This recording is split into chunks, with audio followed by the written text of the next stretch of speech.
बुलड़ी शाह करीम तहलके जे ॻोठ बचल खान लुंड में स्कूल जी सरकारी बिल्डिंग न हुजण जे करे मासूम शागिर्द हिकु झूपड़ी नुमा जॻह ते तालीम हासिल करण ते मजबूर आहिनि।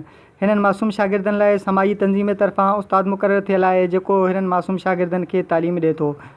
इन सिलसिले में ॻोठाणनि मेराण टीवी सां वीचार वंडीदे चयो त इसराइलूम CFS जेको आहे गुज़िरियल 18 सालनि खां HDF तरफ़ां हिन खे जेको सो हलायो पियो वञे, उनजी वॾी महिरबानी असांजी 3 खां 4 जनरेशनूं हितां निकिरी चुकियूं आहिनि।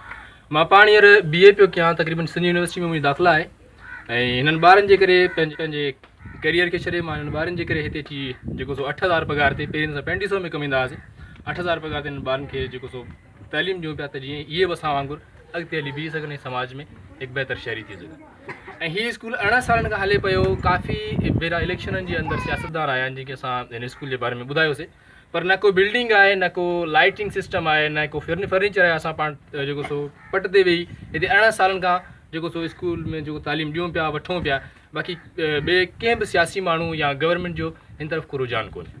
बिल्डिंग कान्हे का, उहा हिन कखनि जी भूंगी आहे, उन में ॿार पढ़नि था। उनखे 20 साल थिया आहिनि, 50 खां 60 ॿार आहिनि। उन माना असांखे तकलीफ़ आहे। असांखे महिरबानी करे असांखे पंहिंजो बिल्डिंग ॾिनी वञे।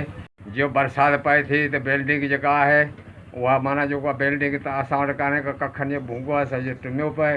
पोइ बि जेको आहे वरी बि असां मस्जिद में माना नंढा ॿार छॾियूं था, उते पढ़ंदा।